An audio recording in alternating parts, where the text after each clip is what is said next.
So welcome all जो भी आ रहे हैं यहाँ जाके देखेंगे बाद में उसको to this session of Stroke Support India. This is the fourth session है in the series that we have. Devendra Singh ji यहाँ पर हैं, पहले 3 sessions उन्होंने लिए हैं. This is the fourth session. Dr. Dev Singh is a master's in neuro rehabilitation and a CBT life coach with a strong experience in treating stroke patients. Currently, वो senior neurotherapist हैं at Spinofit at Advanced Neurological Rehabilitation and Child Development Center in Pune. So हम बातें कर चुके हैं hand rehabilitation की, ADLs की, postural control and balance की, upper limb dysfunction की. आज हम बातें करेंगे the family role and support in rehabilitation. So over to you, Devinder Saab. We'll have a short presentation followed by any questions, if any. Thank you, and over to you, Devinder ji. Now we are starting, I think, sir. We can start. We can start, yeah. So hello, everyone. Today we are speaking about family therapy and family education, how family education and family therapy can play an important role in stroke rehabilitation or anyone from suffering from a stroke with your family. So we are talking bilingual. So कैसे एक family का role, एक family therapy का role और how family education कैसे वो एक important role play करती है in the stroke rehabilitation after a stroke. तो we are talking on that. आज हम इस पे बात करेंगे. तो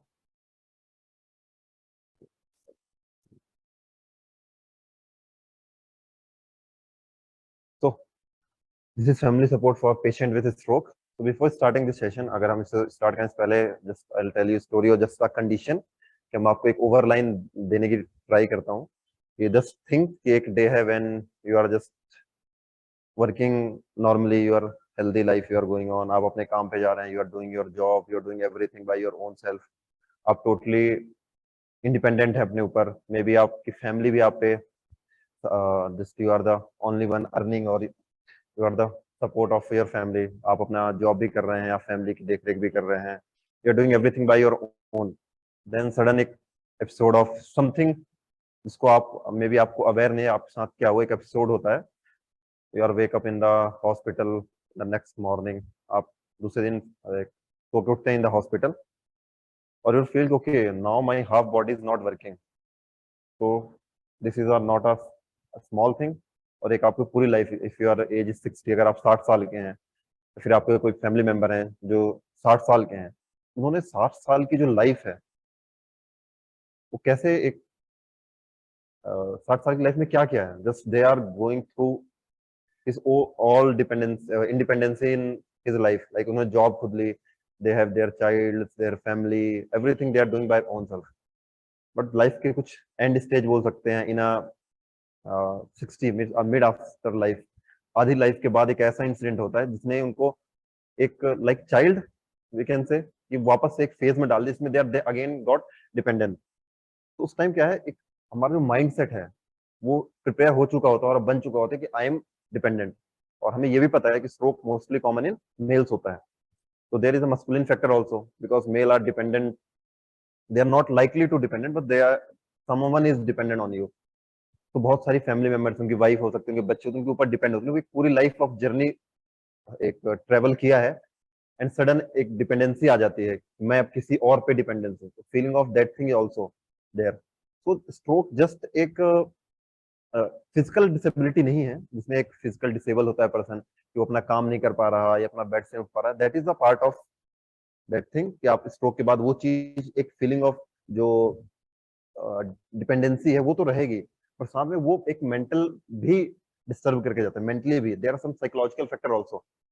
जैसे आप रिकवर करते हैं उस चीज से तो आपको फीलिंग होता है ओके मैं लाइक इफ देयर है person who have lost his speech, अगर उनको जो बोलने की शक्ति है, बोलने की जो पावर है या बोलने की जो एबिलिटी है वो चली गई है, तो एट द सेम टाइम उनको क्या एक फीलिंग है क्योंकि मुझे पता है कि मैं क्या बोलना चाहता हूँ, मुझे पता है कि मैं डिमांड क्या करना चाहता हूँ, मैं अपनी बीमारी के बारे में, अपनी कंडीशन में या अपनी नीड्स के बारे में बताना चाहता हूँ, बट मैं वो भी नहीं बता पा रहा. Then again you got to the another psychological disability. आपके पास मेंटल डिसेबिलिटी है जिससे आप वो स्पीच नहीं आ रही, आप बता नहीं पा रहे, दैट फ्रस्ट्रेशन लेवल. फिर आपके बैकग्राउंड व्यू चला कि अच्छा मैं बता क्यों नहीं पा रहा हूँ, बिकॉज 60 साल पहले आपने अगर आपने कुछ अटेंड नहीं किया है या आपको डिजीज के बारे में नॉलेज नहीं है, जो इंडिया में इतनी अवेयरनेस लेवल नहीं है, तो आपको पता चलेगा कि मैं बता भी नहीं पा रहा हूँ, मैं बोलना, देन वो एक और सर्कल ऑफ लूप में आप फंसना स्टार्ट होते हैं।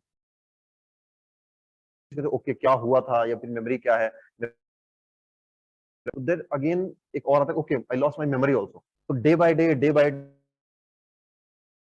या फिर फैमिली मेंबर्स पेशेंट को जानना स्टार्ट हो करते हैं, तो उनको धीरे धीरे पता लगना स्टार्ट हो, stroke is just not a physical disability नहीं है। आपको धीरे ये पता, जब आप फिजियोथेरेपी में जाते हैं या रिहैब सेंटर्स में जाते हैं, तो आपको धीरे पता लगना स्टार्ट होता है, ओके अभी क्या ये फाइनेंशियल क्राइसिस भी या फाइनेंशियल सपोर्ट्स में भी आ गए हैं, या फाइनेंशियल स्ट्रेस भी फैमिली पे आने वाला है, बिकॉज जो इसकी रिहेबिलिटेशन प्रोसेस है वो एक लॉन्ग टर्म प्रोसेस है। ओवरऑल अगर आप बैकग्राउंड देखेंगे तो नॉट सफरिंग, सिर्फ वो एक फिजिकल डिसेबिलिटी से नहीं चला,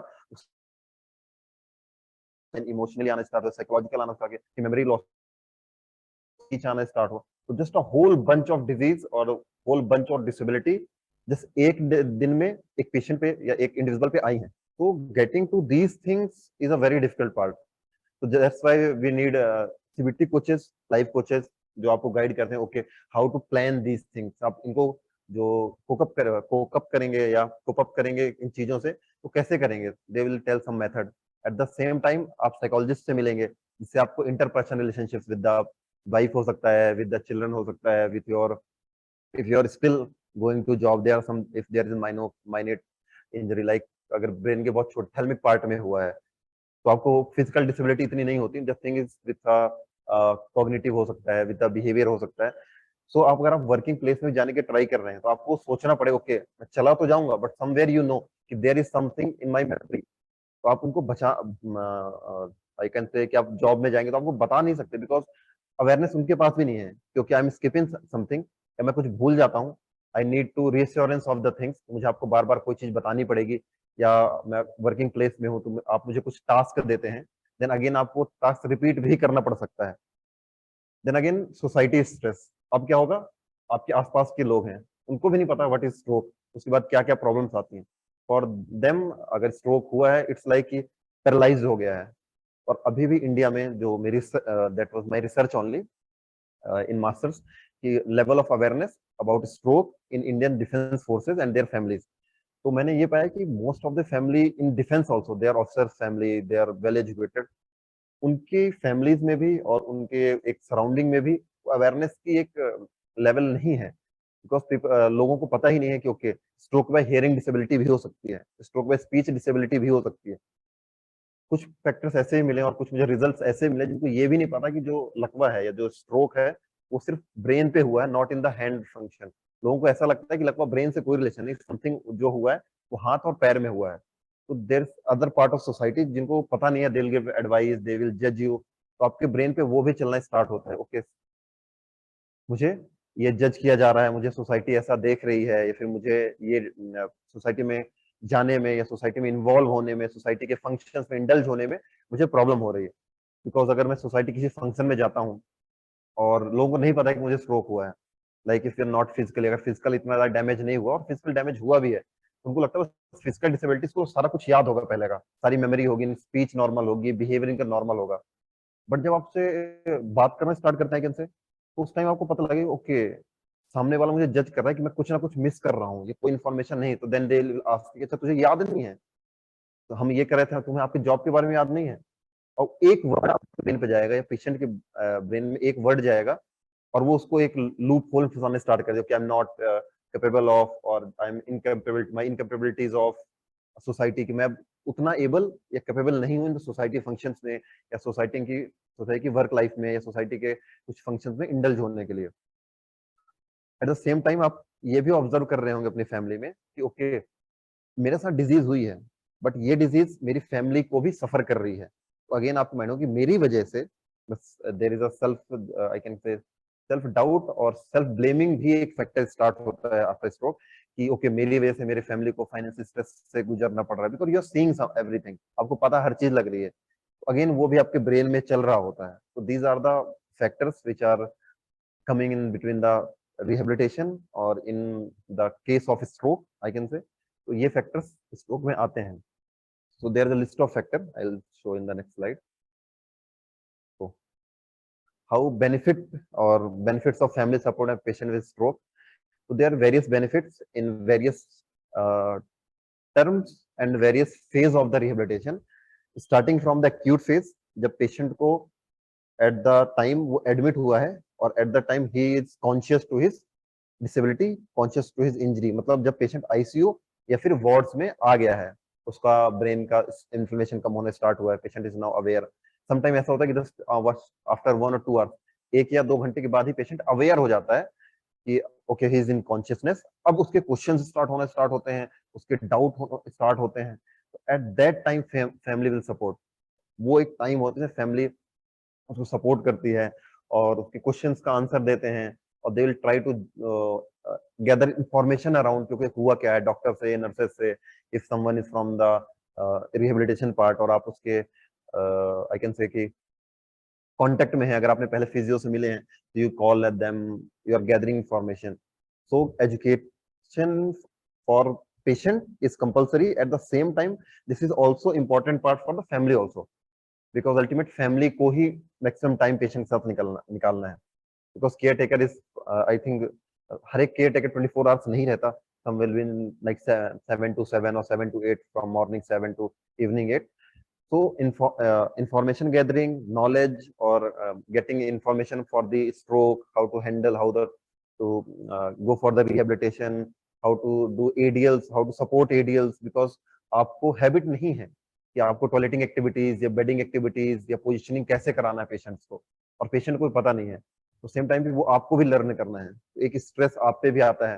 एंड अगेन अगर वर्किंग फैमिली है जिसमें हस्बैंड वाइफ वर्किंग है, सेम टाइम पे चिल्ड्रन वर्किंग है, बिकॉज वी कैन सी ना कि स्ट्रोक लेटर एज में होता है मैक्सिमम केसेस में. बट एट दैट टाइम आपकी फैमिली मेंबर्स जो योर चिल्ड्रंस होंगे वो भी एट जॉब में और इन सम फैमिलीज में इंडल्ज होंगे. तो उस टाइम भी एक आपका रोल प्ले होता है फैमिली का कि okay no one is there, आपको भी काम पे जाना, you to plan everything from the starting. अभी आपको पूरा फैमिली का जो रोल है, रोल ट्रांसफर भी हो रहा है. इफ फादर गॉट स्ट्रोक, अब वो कैपेबल नहीं है टू डूइंग आउटर वर्क और ऑफिस वर्क और जो भी अपने रोल्स प्ले कर रहे हैं लाइफ में. तो again you have to reverse all the roles. वो या तो उनकी मदर पे आएगा, चिल्ड्रंस की मदर पे आएगा, इट मीन्स पेशेंट वाइफ, तो उन पे आएगा. और कोई यंगर एल्डर जो भी आपके फैमिली मेंबर्स होंगे या चिल्ड्रंस होंगे, अब वो उनको रोल एक्सेप्ट करना होगा. तो again accepting a role, accepting that responsibility in a single day, because आपको पता है ओके मेरे फादर ये काम करते थे, मुझे ये काम नहीं करना होता था. नाउ उनका रोल साइड में हुआ है, you have to take that place. तो आपको रोल करना, तो taking responsibility, again you have to manage all the time everything.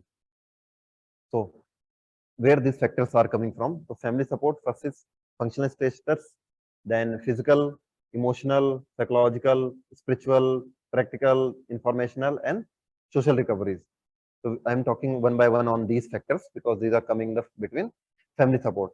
So functional status means जो भी function patient कर पा रहा था with ADLs also, with outer factor also, ये सारे functions में एक role change हो गया in coming to the other place also, कि अब आपको toilet activities you have to do for the patient. मैं डिस्कस कर रहा हूँ दोनों पार्ट में कि फैमिली को क्या करना पड़ता है, एट द सेम फैमिली क्या सोच रही होती है, at the same time patient क्या सोच रहा होता है. तो फैमिली को एक जो फैमिली का माइंडसेट चल रहा होता है, ओके अब मुझे ये काम करना है, लाइक टॉयलेटिंग, बाथिंग, उनकी dining activities, clothing activities, grooming activities, ये सारी चीजें मुझे एक रोल प्ले करना है for the family member. Eight the same time patient के मोड में क्या चल रहा होगा, ओके अब मैं खा नहीं सकता, मैं ये आई am not doing these things, मैं बाथिंग नहीं कर सकता, तो मुझे बाथिंग कैसे कराएंगे. एंड देन इंटरपर्सनल में आ जाएगा और जब पर्सनल थिंग्स कि फॉर 60 इयर्स वाइफ के बाद और just when you are getting up, उसके बाद किसी ने भी हेल्प नहीं की मुझे टॉयलेटिंग एक्टिविटीज में, तो फीलिंग ऑफ शाइनेस भी होता है.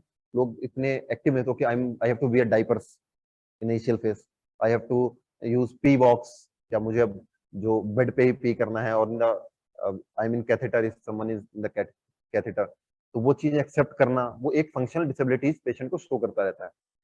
For example physical activities, now day 1 जो और डे 0 आई कैन से, उस दिन पेशेंट वॉक कर रहा था, now he is on the completely on the bed, और उस टाइम पे नर्स आपको बता रही है क्योंकि अगर आप पोजीशन चेंज नहीं करते तो आपको अल्सर्स आ सकते हैं, अल्सर्स के बाद क्या हो सकता है, उसके next next next tertiary complication, secondary complication, वो भी पेशेंट को नर्स बता रही हैं। तो सेम टाइम अब क्या है, पेशेंट की जो फैमिली है उसको है कि okay my patient physical change the position also, वो जो अपनी पोजीशन है बेड से वो भी नहीं चेंज कर पा रहा है। तो I have to learn all these things, क्योंकि उनको नहीं पता पेशेंट को शिफ्ट करते, no is from the medical family. अगर मेडिकल फैमिली या मेडिकल बैकग्राउंड है तो मे बी सम फैमिलीज 1 और 2% फ्रॉम द स्ट्रोक उनको पता होगा, but rest of the cases उनको पता ही नहीं है। सो सेम टाइम पे उनको लर्न करना है। At the same time patient को फिजिकल डिसेबिलिटी है, वो अपनी पोजीशन भी नहीं चेंज कर रहा है। Walking sitting is other part, वो बाद में आएगा, बट उसको पता है okay I am not able to change position also. This is called physical disability, कि ये स्मॉल स्मॉल थिंग्स में वो फिजिकली डिसेबल्ड हो चुका है। तो फैमिली का role. Secondly emotional factor. After stroke मैंने जो देखा है, patient are most go for the codependency I can say, and for the I can say for the emotional side also, they'll have this injury, और उनको ये जो disability हुई है उससे इमोशनली डिसबैलेंस भी हैं।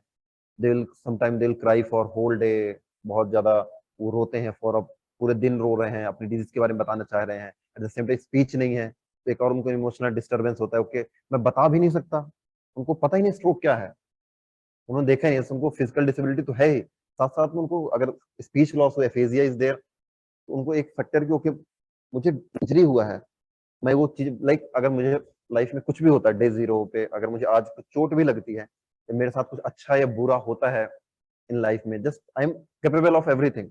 Physically capability is there, speech is there, emotional capability is there, memory is there. फिर हमारी एक एबिलिटी क्या होती है, will go to the home, मैं जाता हूँ, मैं बताता हूँ फैमिली ओके मेरे लाइफ में आज ये हो गया, मुझे ये प्रॉब्लम्स आई, मुझे ये नीड है इमोशनली, वी कैन से।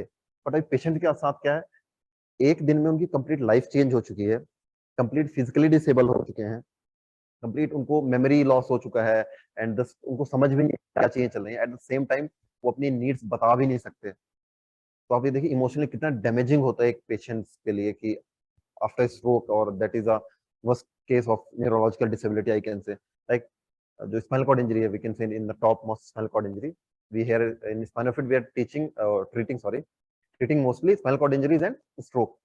Spinal cord injury okay, physical disability is there, but again क्या है, उनको मेंटल कंप्लीटली ओके, तो वो बता सकते हैं, अपने इमोशनल फैक्टर्स शेयर कर सकते हैं with the therapist, with the family members, with the wife, with the children. But stroke क्या है, physical disability is there but at the same time mental disability is there, that is where come the emotional. Then psychological patient, there is some factor जहां stroke role play करता है, जहां पे जिनके anger issues हैं, abandonment issues हैं, और just there caring factors हैं, everything from the psychology they will aggravate. Patient बहुत ज्यादा हाइपर हो सकते हैं, एंड लो इमोशनल स्टेटस में भी जा सकते हैं, इनमें डिप्रेस और एंजाइटी में भी जा सकते हैं। There are psychological factor where we have to take care of the family or that patient at the family, and same time patient have also understand okay there is something I got easily irritated, कि मुझे irritate हुआ है, but at the same time मेरी irritation की वजह से family को भी सफर करना पड़ रहा है। बिकॉज मेरे साथ ऐसा होता है पेशेंट के साथ कि फॉर 1 15 और 20 में they go top of their emotional state, बहुत ज्यादा hyper, they will shout, they scream, they will do things like वो गालियां दे सकते हैं, वो इरिटेट होकर थेरेपिस्ट कर सकते हैं, they sometime they will physically harm family और family members, but that is for short of period. जैसे वो उनका इमोशनल स्टेटस डाउन आता है, at the same time they will realise, और एक गिल्ट और फीलिंग ऑफ गिल्ट आती है, ओके मेरी फैमिली मेरी वजह से, या फिर फॉर सेल्फ ब्लेमिंग फैक्टर जो होना नहीं चाहिए, तो उनको लगता है कि मेरी डिजीज की वजह से मैंने फैमिली मेंबर्स को, अपने वाइफ को, अपने बेटे को या अपने फादर मदर को ये कह दिया, और मेरे डॉक्टर को, थेरेपिस्ट को, तो again psychological disturbance is there, वो भी उनको गिल्ट फैक्टर भी आने लग जाता है। Same spiritual factor is also there, there is a disturbance in spiritual beliefs also, because after injury हम I can say if I mean spiritual path, तो अगर हमारे साथ कुछ अच्छा होता है पूरी लाइफ, हम उतना ज्यादा अपने आप को ब्लेस्ड या अफर्मेट करके और जस्ट फीलिंग ऑफ ग्रेटिट्यूड नहीं होता है, क्योंकि जब मेरे पास आज I have job, I have money, I have good family, I have good friends, मेरे पास सारी चीजें अच्छी हैं, तो मैं उतना ज्यादा भगवान को याद, या फिर भगवान या फिर एनीवन फ्रॉम द गॉड और हायर सेल्फ, आप उनको याद नहीं करते और आप उनको इतना ग्रेटिट्यूड शो नहीं करते हैं। The moment you got in the some bad phases, तो again you got the spiritual disturbance, क्या बोलते हैं मैंने पूरी लाइफ अच्छा किया, बिकॉज फॉर मी और for someone they will know they are the best in their phase. उनको लगता है कि मैं सब में ठीक हूँ, मैंने सारी चीजें अच्छे की हैं। तो again they will start blaming for their god, for spiritual help, कि I am not doing this, मैं अभी ये नहीं करूंगा, मैंने इतनी लाइफ जो भी रिचुअल्स किए या जो भी मैंने फैक्टर्स किया या खुद पे वर्क किया स्पिरिचुअली, बट मुझे ऐसा हो गया। They can go for both the side, negative factor also, someone go for positive factor also. तो you can see in the stroke patient there are two pathway, और आपको दो तरह के लोग मिलेंगे। एक होगा जो जाना स्टार्ट करेगा इन स्पिरिचुअल वे, क्योंकि अब मेरे साथ ये हो गया है, तो दे विल गो, अगर वो एथिक्स हैं या एथीस्ट हैं या पहले वो भगवान को नहीं मानते थे या स्पिरिचुअल प्रोसेसेस को नहीं मानते, they will go on that phase. Some time होता है पेशेंट अवे हो जाते हैं completely, they will not. I saw patient की उन्होंने बोला कि जब तक मैं वॉक नहीं करूंगा मैं कुछ भी नहीं करूंगा, मैंने लाइफ में इतना किया, मैंने पहले रिलीजियस टर्म फॉलो किए, इतना मैंने कुछ माना, now I got this injury, I am not doing anything, I not pray, I not do anything for this spiritual path. So that is called spirituality. Practicality term is all over, these are in a practical term only. Then emotional factor or informational factor, it means now family have to gather at the same time, patient have to gather, family को भी at the same time patient को भी information gather करने की need है, और patient information gather करना start होते हैं, then उनको पता चलता है ओके, क्योंकि कभी कभी में क्या लगता है हमने इंजरी की देखी नहीं, क्योंकि लकवा है, पैरालिसिस है, may be it will recover after 10 days। अगर एज अ थेरेपिस्ट मैं पेशेंट के पास जाता हूँ या पेशेंट फैमिली के पास जाता हूँ, तो मुझे क्या सुनने को मिलता है या फिर क्या क्वेश्चंस आते हैं, अच्छा सर चलने कब लग जाएंगे, ओके बैठने कब लग जाएंगे, इनकी स्पीच कब आ जाएगी, बिकॉज लैक ऑफ इंफॉर्मेशन। फिर क्या होता है, दे विल स्टार्ट सर्चिंग, तुमको मिलेगा ओके 8 महीने बाद स्पीच आ रही है, 1 साल बाद स्पीच आ रही है, 4 महीने बाद चलना स्टार्ट कर रहे हैं, और they are recovering stroke after it take years for the recovery. तो अगेन इंफॉर्मेशन मिलती है, they will come in the positive factor also, और उस इंफॉर्मेशन से again go for negative factors also. तो here informational things are coming in social recovery. अब आपको social recovery के एक सोशल फियर स्टार्ट हो जाता है पेशेंट्स को आफ्टर इंजरी, और सेम टाइम पे फैमिली मेंबर्स को भी होता है, क्योंकि अब अगर ये सोशल फंक्शंस होते हैं हम कैसे मिलेंगे, कैसे समझाएंगे, लोगों के क्वेश्चंस कैसे होंगे। सेम टाइम पे पेशेंट को लगता है अच्छा मेरे विजुअली कैसा दिखूंगा, फिजिकली कैसा दिखूंगा, अगर मैं किसी सोशल फंक्शन में जाता हूँ तो मैं वॉक कैसा कर रहा हूँ, at the same time socially activities में इंडल्ज हो पाऊंगा या नहीं हो पाऊंगा। There all the question roaming around in the surrounding of their brain of the patient as well as the family. So how outcomes are there in the coming in after the family support, when family को अगर information gather हो रही है, therapist they are going for the rehabilitation, they are going for the CBT coaches, or they are going for a psychologist, so in which factor they are getting results, और हम कह सकते हैं किन चीजों में इम्प्रूवमेंट आना स्टार्ट हो जाती है, और फैमिली सपोर्ट से, ये फैमिली एजुकेशन से किन चीजों से हम बाहर निकला जा सकता है। तो they are coming in the function status, I already discuss कि आपके फंक्शंस इंप्रूव हो रहे हैं, आप एडल्ट में इंडल्ज होने स्टार्ट हो रहे हैं विथ टाइम, जिसमें आपकी फैमिली आपको हेल्प कर रही है with eating, grooming, bathing, eight the same time family teach कर रही है आपको, आपको सिखा रही है चीजें, और आप सीखना स्टार्ट कर सकते हैं। These are the family support outcomes, की फैमिली सपोर्ट से क्या क्या चीजें इंप्रूव होने स्टार्ट हो सकती है। Same we are going for social recovery, आपके फैमिली मेंबर्स आप पे कॉन्फिडेंस शो करते हैं, और आप अगर दैट्स व्हाई आई कॉल कि फैमिली तो इतना इंपॉर्टेंट होता है। अगर कोई baby like we are going for a child rehabilitation, we have the child rehabilitation centre also. First day जब मेरे पास अगर बेबी लेके कोई भी आता है पेरेंट्स, तो मैं उनको एक ही इन्फॉर्मेशन या एक ही गाइडेंस देता हूँ कि द इजियर और the sooner you will get adapted to this thing, और जितना ज्यादा आप कॉन्फिडेंस बिल्ड कर पाते हैं बेबी को, उतना ही जल्दी बेबी, कोई भी पेशेंट खुद पे भी कॉन्फिडेंस बिल्ड करता है। बिकॉज अगर मदर फादर बच्चे पे एक कॉन्फिडेंस नहीं है बच्चे को लेकर के, बच्चे को बाहर से तो स्ट्रेस मिल ही रहा है, बाहर से तो लोगों के क्वेश्चंस या जो डिप्रेसिंग फेज है, और वी कैन से जो उनको प्रेशर आ रहा है सोसाइटी, वो तो आ ही रहा है, but at the same time patient ये भी देख रहा है कि मेरी फैमिली मेंबर ही इरिटेटेड है मुझसे, वो ही मेरे से इट मींस कि एंगर इश्यूज शो कर रहे हैं, या मुझे ब्लेम कर रहे हैं for the financial stress they have, और या फिर मुझे एक फीलिंग ऑफ डिपेंडेंसी शो कर रहे हैं। तो ये टाइम पे फैमिली मेंबर का एक रिस्पॉन्सिबिलिटी होती है कि आपको उस पे पेशेंट्स पे, या जो आपके फैमिली मेंबर्स हैं जो भी इंजर्ड पार्ट है, जिनको डिसेबिलिटी है, उन पे कॉन्फिडेंट हो, ओके आपको स्ट्रोक हुआ है but I will walk with you, मैं आपके साथ चलूंगा पार्क में, मैं आपके साथ चलूंगा रोड पे, I will go with your market, अगर आप वॉकिंग आ रहे हैं, आप कैसे भी चल रहे हैं, आई एम देयर। अगर आपके फादर हैं, आप उनको, अगर आप उनके फादर हैं तो आप जा रहे हैं फादर के साथ, ओके। कोई भी ऐसी चीज नहीं जिसमें आप नहीं जाएंगे, because physically disability is not just a part of life. तो आप कॉन्फिडेंट अपने आप को लेकर के, क्यों कॉन्फिडेंट, बिकॉज आप देख रहे हैं कि मेरी फैमिली मेरे साथ है, कुछ भी होगा फैमिली, मुझे कहीं फंक्शन में जाना है, मैं कोई चीज भूलता हूँ या कोई चीज कर नहीं पाता, लाइक मैं खाना नहीं खा पाता फंक्शन में, मेरी फैमिली है, मेरे बच्चे हैं, मेरी वाइफ है जो मुझे हेल्प करेगी, मेरी फैमिली है जो मुझे वेकेशन पे ले जाएगी, मेरी फैमिली है जो मुझे वॉक पे ले जाएगी। तो उनको एक फीलिंग ऑफ होता है कॉन्फिडेंट, क्योंकि मुझे ये हुआ है, बट मैं सिर्फ डिपेंडेंट कंप्लीटली नहीं हूँ, मेरी फैमिली मुझे हेल्प कर रही है, I am able to do this thing.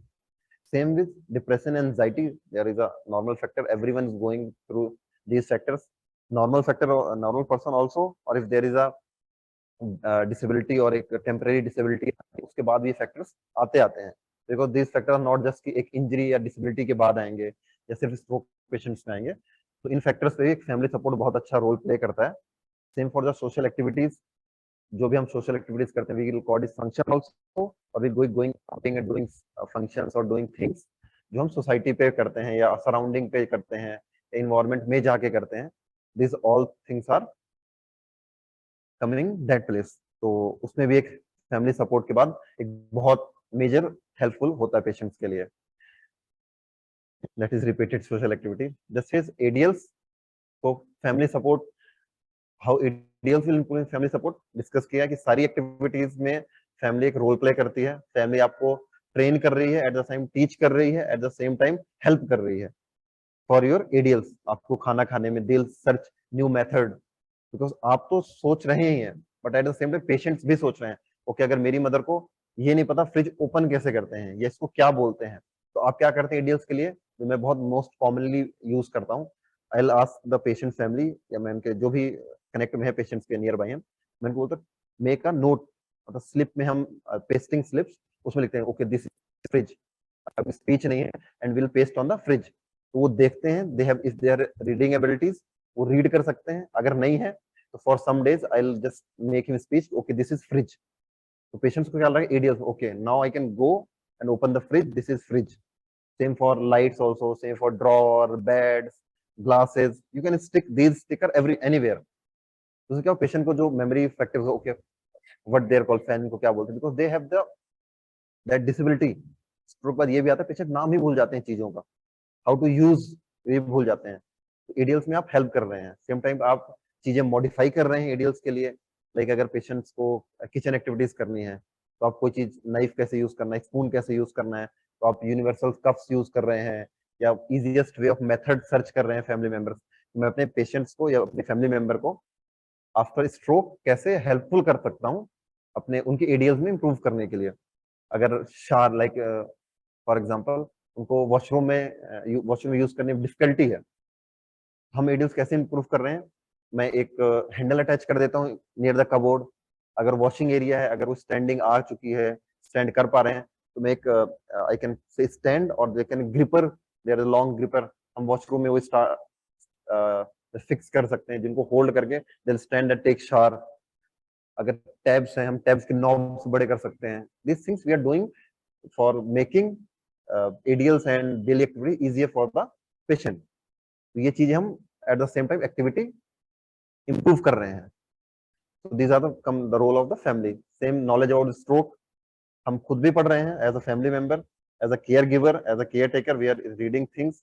Family को चीजें बता रहे हैं, ओके स्ट्रोक ऐसा होता है, हम उनको वीडियोस दिखा रहे हैं, हम उनको रिजल्ट्स दिखा रहे हैं, okay they are available videos in social media और इंस्टाग्राम, यूट्यूब, एनीवेयर, कि आप जिस स्टेज में हैं आप रिकवर करेंगे। तो एक मोटिवेशनल फैक्टर हम उनको दे रहे हैं। Eight the same time knowledge हम भी गैदर कर रहे हैं, हम पेशेंट्स को इंफॉर्मेशन प्रोवाइड भी कर रहे हैं। तो these are the outcome of family member. Then self care abilities, मैंने भी डिस्कस की कि सेल्फ केयर एबिलिटीज कैसे इंप्रूव हो रही हैं।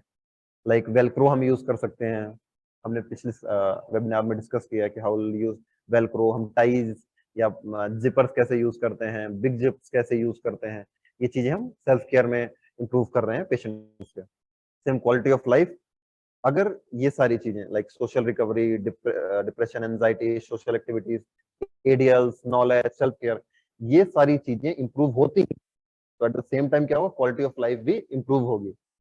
तो family support and family education क्या कर रहा है, ये सारी चीजें रिकवर करा के क्वालिटी ऑफ लाइफ इंप्रूव कर रहा है पेशेंट की. तो here come in the role of family support and family education. Again, they are to copy that self. Then last is family function. Family functioning means आप एक overall plan ले रहे हैं और एक प्लान पेशेंट के सामने बैठ के डिस्कस कर रहे हैं क्योंकि विल प्लान दीज थिंग्स, या हम अपना रूटीन या एक्टिविटीज पूरे होम में कैसे कैसे प्लान करेंगे. तो आई ऑलवेज से कोई भी एक्टिविटी है पेशेंट को इंडल्ज करिए. अगर वो नाइफ से वेजिटेबल्स काट नहीं पा रहा है, कोई ऐसे टास्क ढूंढिए, कोई एक्टिविटी जिसमें पेशेंट वो काम कर सकते हैं.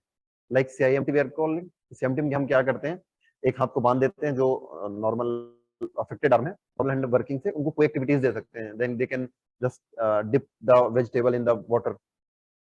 वेजिटेबल उठा के रख सकते हैं, और कोई सामान है उसको उठा के रिप्लेस कर सकते हैं. इन bedding activities, in clothing activity, in washing activities.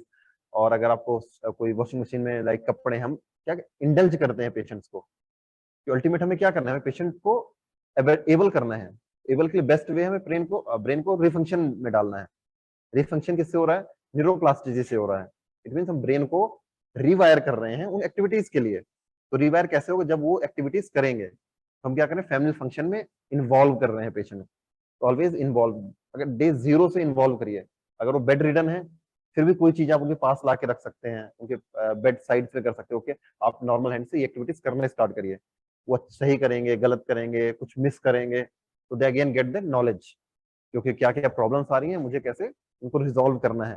Then they ask for the help also. आप भी देखेंगे कि क्या फंक्शन प्रॉब्लम हो रहा है किस फंक्शन में, या क्या चीज वो नहीं कर पा रहे हैं, how we can help him. So these are all where outcomes of the family support. Then there are the caring of recovery. तो हम कैसे as a carer, as a family member हम हेल्प कर सकते हैं पेशेंट्स को in the work of rehabilitation. First thing, अगर आपके पास आता है और जब भी दैट इज जब आपके पास थेरेपिस्ट आता है, सॉरी, इन योर फैमिली और you are going for rehabilitation, just ask your therapist कि आप कैसे वो रोल प्ले कर सकते हैं, या मैं क्या हेल्प कर सकता हूँ for my patient in the phase of recovery. अगर स्ट्रोक पेशेंट रिकवर करेगा या मेरी फैमिली मेंबर रिकवर करेगी, तो व्हाट आर माय रिस्पांसिबिलिटीज, कैसे इमोशनली, फंक्शनली, फिजिकली और within the ADLs as a psychologically, how I can help my patients. मैं कैसे छोटी छोटी चीजें हेल्प कर सकता हूँ. Like if you are going to life coach of CBT life coach, cognitive behavior therapist, तो आप पेशेंट्स के लिए पूछेंगे कि okay my patient have these factors. Because as a family member आप क्या करेंगे, एज अ केयरर आप क्या करेंगे, you start noting down the things कि मेरा जो पेशेंट है या मेरा जो फैमिली मेंबर है कैसे बिहेव करता है, किस चीज में एग्रीवेट होता है, कौन सी चीज उसको पसंद है, what they will find good for them, how they are feeling relax, कि उनको सोने से रिलैक्सेशन होता है, या सॉन्ग सुनने से होता है, या उनको ईटिंग से होता है. बिकॉज जो 24 आवर्स की साइकिल है उसमें कौन पास है, you are the one who is more closer to them. तो आप ऑब्जर्व कर रहे हैं चीजें, और वो ऑब्जर्वेशन आप क्या कर रहे हैं एज अ रोल, कहाँ आप इन्वॉल्व हो रहे हैं, आप उचित थेरेपिस्ट को बता रहे हैं क्योंकि सर इनको ये चीजें बहुत अच्छी लगती हैं. तो आप कोई ऐसी एक्टिविटीज बताइए जो हम घर पे कर सकते हैं, और ये एक्टिविटीज कर सकते हैं जिससे पेशेंट इंडल्ज होगा. There you have to do these things, और you are playing a role in the field of rehabilitation. तो फर्स्ट थिंग आप पेशेंट से सॉरी थेरेपिस्ट से पूछेंगे कि how I can play a role in the field of rehabilitation, और इस process में या इस रिहेबिलिटेशन जर्नी में और जर्नी ऑफ द स्ट्रोक मैं कैसे रोल प्ले कर सकता हूँ. Then will come to the encourage. तो your responsibilities from the beginning only, you have to boost the confidence, or you have to just give the responsibility, or you encourage the patient. या आप encourage करेंगे, okay आपसे नहीं हो रहा खाना, कोई नहीं, आप इस वे से खाइए, या आप ये करने की कोशिश करिए. बिकॉज जो क्लोजर टू द फैमिली है वो encourage every time, you have to encourage कि आप वीडियोस दिखा सकते हैं, आप वो टास्क करके दिखा सकते हैं, दैट इज वेरी सिंपल कि आप ये कर पाएंगे. बस you are encouraging a patient to do the activity. आप उसकी पॉजिटिव चीज दिखा सकते हैं, आप उनको वीडियोस दिखा सकते हैं, ओके देखिए ये पेशेंट ये नहीं कर पा रहा था, now he is able to do because इसने ये एक्टिविटी या ये टास्क रेगुलर किया है, रिपीटेशन ऑफ टास्क किया है, तो आपको ये करना है जिससे आप रिकवर हो जाएंगे. तो encourage them. Then second is do not try to be over protective. It means because like I can say for whole life is your most stable part, or very emotionally you are attached to them because your father is or your mother is suffering from stroke. Young age होता है but mainly stroke 50s के बाद होता है। तो whole life आपके पास एक वो होता है कि ओके ठीक है स्ट्रोक हो गया है बट पूरी लाइफ इन्होंने मेरी हेल्प की है, they will bring us in that phase of life, उन्होंने इतना हमें एबल्ड बनाया है, ये इतनी हेल्प की है इन फाइनेंशियली फिजिकली। तो अगर अभी इंजरी हो भी गई है तो we are going for more caring factor और go for the caring part. हमेशा होता है अगर फीवर भी आता है तो हम क्या करने से ओके आप बैठे रहो या आप लेटे रहो, हम आपको सिखा देंगे या फिर हम आपको पानी ला के दे देंगे, will give you water, will give you food, हम आपकी ड्रेसिंग एक्टिविटीज कर सकते हैं। सो नोट इट डाउन, आज ये नोट करिए कि अगर आप ओवर प्रोटेक्टिव होंगे तो this is not a temporary injury. ऐसा नहीं कि फीवर आया और चला जाएगा और वो सारी चीजें करने लगेंगे, this is a long term journey. अगर आप ओवर प्रोटेक्टिव हो जाएंगे चीजों को लेकर के, आप उनको बहुत ज्यादा बोल सकते हैं कि हेल्प करने लगेंगे टास्क में, तो एक उनकी हैबिट में आने लग जाएगा। बिकॉज आपको अल्टीमेट पता है कि ये मुझे इनको चीज सिखानी है, तो अगर मुझे वो चीज इनको सिखानी है तो मुझे हेल्प नहीं करनी है ज्यादा, तभी हेल्प करनी है, तो that is very much needed. तो आपको क्या करना है, वो चीजें पेशेंट को इंकरेज करना है, पेशेंट को हेल्प करना है, बट कंप्लीट नहीं करना है। अगर वो ड्रिंक ऑफ वाटर एक प्रोसेस है, अगर पानी पीना चाहते हैं तो ऐसा नहीं कि आप उनको पानी उठा के पिलाना स्टार्ट करेंगे, there normal hand is working, तो आप उनको पानी दीजिए, खुद पियेंगे। आप उनको ड्रेसिंग एक्टिविटीज में बोले कि आप अपना हैंड रेज करिए, या आप अपने कॉलर्स कैसे आपको ना ग्रूम करना है तो कॉम दे सकते हैं, मिरर दे सकते हैं, गिव देम दीज एक्टिविटी कि आप खुद से करिए। तो आपको वो चीज ध्यान रखनी है कि मुझे आई नो लव फैक्टर होता है, केयरिंग फैक्टर होता है, बट आपको एट द बैकग्राउंड ये भी याद रखना है मुझे पेशेंट को सिखाना है। Second, be patient. पेशेंट क्यों रहना है कि आप पेशेंट के लिए तो एक है कि आपको आई थिंक पेशेंस इन हिंदी एक स्थिरता या फिर बहुत काम रहना इन द थिंग्स, वो एक प्रोसेस लंबी प्रोसेस है। So in between the process there will be ups and down. कभी पेशेंट बहुत ज्यादा मोटिवेटेड होगा, बहुत ज्यादा डीमोटिवेटेड हो सकता है, वो बोलेगा मैं अभी तो मुझे रिकवरी आ ही नहीं रही, मेरा हाथ ही काम नहीं कर रहा है। तो आपको उसमें लगे रहना है चीजों में, because there is no other way, और कोई वे नहीं है इस रिकवरी या स्ट्रोक से निकलने के लिए और ये फंक्शन सीखने के लिए। एक ही वे है, आपको regular practice and practice and practice. There is a laws in neuroplasticity ना, जो न्यूरोप्लास्टिस के लॉज हैं कि प्रैक्टिस इज द की, तो प्रैक्टिस तो करनी है। तो एट द टाइम आपको क्या करना है, पेशेंट को बताना है कि ओके काम डाउन, रिकवरीज होंगी, just there is a plateau in the phase, because stroke after stroke अगर रिकवरी करते हैं तो प्लेट्यू फेज आते हैं। What are the plateau phase, कि जब रिकवरी रुक जाती है within term, like recovery is going in the graph, then is now stable, now it's going straight for a months, 3-4 month, जिसमें कुछ भी रिकवरी शो नहीं कर रही।